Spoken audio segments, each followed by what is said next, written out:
Botan Kamiina fully blossoms when drunk is a new anime that's just fully aired, 12 episodes about six college girls living together in a dorm who all have feelings for each other, and they learn to open up more about those feelings and understand those feelings through the joy of social drinking. Yep, bonding through booze, drinking together, and learning to let their guard down and understand each other better. And I love it. I love this show. I think it's very sweet. It's very warm. It's very tender, and it understands the dynamics of relationships really nicely. And it's just a cozy, warm show. When I first heard the title, I'll admit, it immediately made me think of like something smutty or, you know, that it's going to be some kind of fan servicey Yuri show. And not that I haven't enjoyed those on occasion. There's nothing wrong with those. I'm just saying that's not what Botan Kamina is. Not at all. This is actually a very sweet slice of life show that anybody should be able to get into unless they really hate alcohol and hate the idea of drinking with people.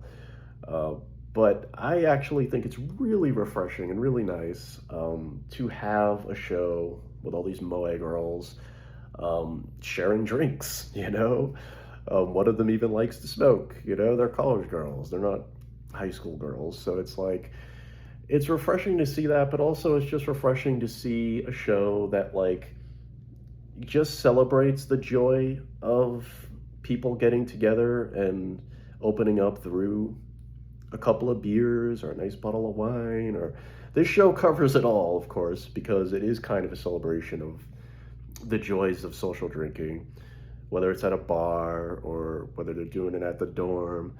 Like, it's very laid back. It's very casual. This is not a show where like, it gets crazy and wild and, they're falling all over the place. It's not silly like that. It doesn't go over the top. This is a very grounded show. And throughout, there's even like real beer brands and wine brands and stuff like that mentioned. I think a real life Japanese brewery gets brought up at one point, which was pretty cool. It was actually educational at some points. It was cool to learn about that. And so you have six girls, and basically three couples that form from these six girls. And the two main girls of the show that are kind of like the main characters, Botan Kamina from the title, and Ibuki. Now, Ibuki was already a drinker, somebody who already enjoys a cocktail or beer or whatever. She's just, she likes to drink. And she's developed this habit of only drinking alone because she gets very self-conscious when she starts getting these loud, noisy hiccups from any carbonated drink. As silly as it may sound, she's just become very insecure and self-conscious about it. So she always wants to drink alone just to avoid embarrassment. And then she meets Botan Kamina. And Botan Kamina is a virgin drinker. She's never drank. And she discovers through Ibuki the joys of drinking. And Ibuki learns to get over the self-conscious embarrassment she has over her hiccups. And they both learn that they really love each other over the process of this show. Not a spoiler, because it's pretty clear that's what we're in for. This is a very romantic, very sweet show. And actually, my favorite couple of the show, as sweet as Botan Kamina and Ibuki are, was Kanade, long-haired girl, likes to smoke and drink, but also very sweet, bookworm, and this girl who is sort of like a foreign exchange student from China named Lin Chan, who's also very sweet and spunky. And she learns that Kainade, who originally had feelings for Ibuki, really loves movies. And they're my favorite couple in the show because they bond through movie knowledge. They're both movie nerds. They're both cinephiles, and they discover while drinking together that they really love movies. And they bring up like real actors and real American films, and it's really just really made me happy as a cinephile, as somebody who loves movies, as a movie geek.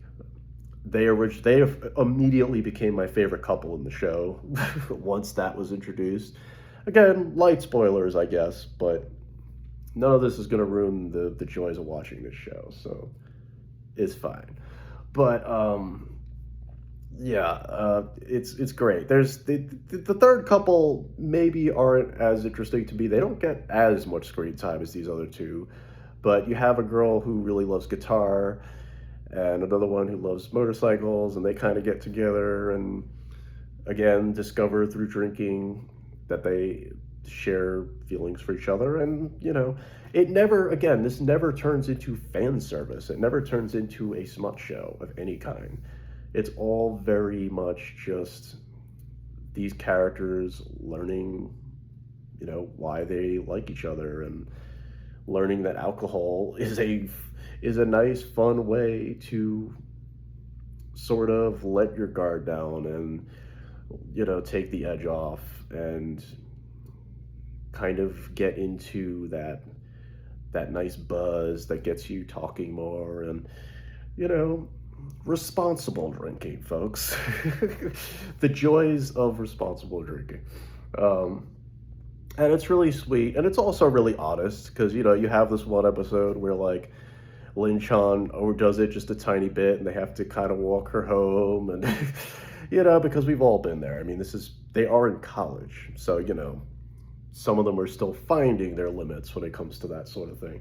And it is very sweet and very honest about that, and doesn't feel the need to turn into some annoying PSA or something like that. That's not what this is, thankfully. Um, so I really enjoyed it, and it makes me want more anime that revolve around characters, especially in slice of life, because the slice of life genre in anime is so popular, and there's so many of them. And I'm just thinking to myself, why do we not have more anime that are chill like this, where people are just bonding over, a good couple drinks? Where's the anime equivalent of Cheers is basically what I'm saying. Where is Cheers the anime? I mean, we have shows like Bartender, obviously, that's set entirely in a bar, but that's obviously not quite what I'm talking about. So let me know in the comments below if anybody knows. Is there an anime out there that I just haven't seen, that I don't know about, that's already covered this? Because if not, I definitely think we could use more of them. But this seems to be a good year for that, because you also have that micro series that just came out, Smoking Behind the Supermarket with You, which is the most hilarious title I've ever heard, but it is actually another sweet show that covers just a very real, common adult vice, if you will, in a way that is very honest and very sincere. And that's another one people should check out, actually.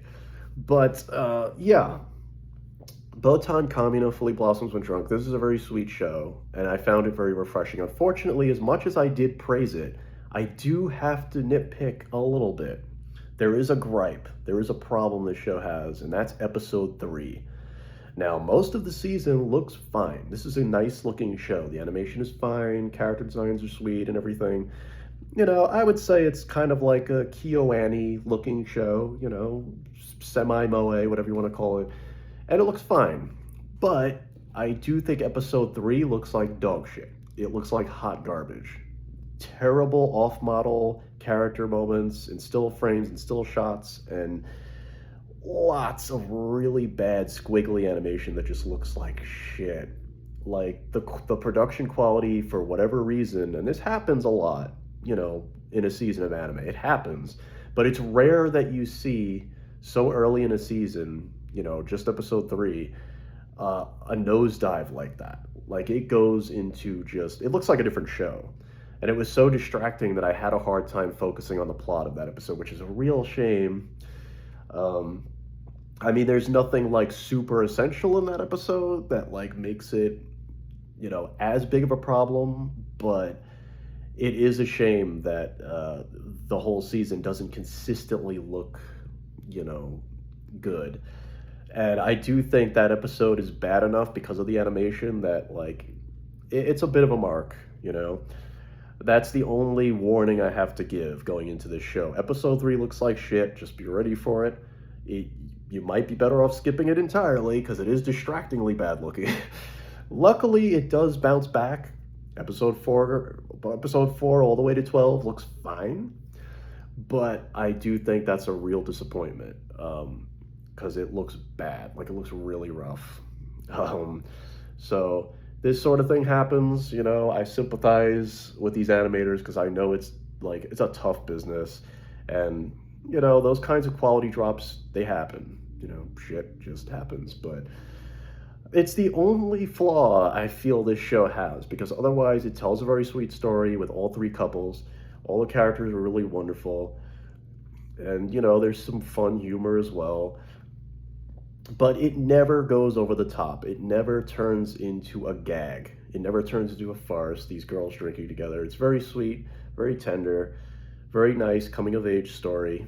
And yeah, it might go down as one of my personal favorites of the year simply because it resonates with me so strongly. As somebody who, you know, has trouble opening up to people and socializing sometimes, and having a couple of drinks at a bar, and you know kind of letting myself go a little with a couple of beers or something really helps to kind of ease the tension a little, you know what I mean? Takes the edge off. And I relate to these characters and how it helps them to kind of socialize a little better, kind of open up a little more, again, responsibly, obviously.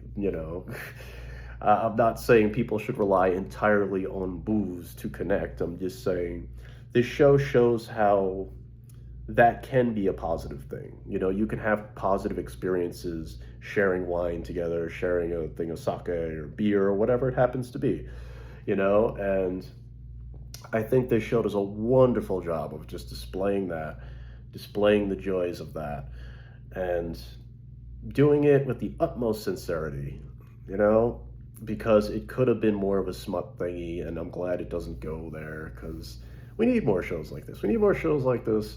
People are just bonding together over a couple of cocktails or something, and I think that's really sweet. I think it's a sweet show. So watch it now. It's on Crunchyroll. I recommend it wholeheartedly. I think it's a very cute show. And until next time, you get to burning and live for the passion.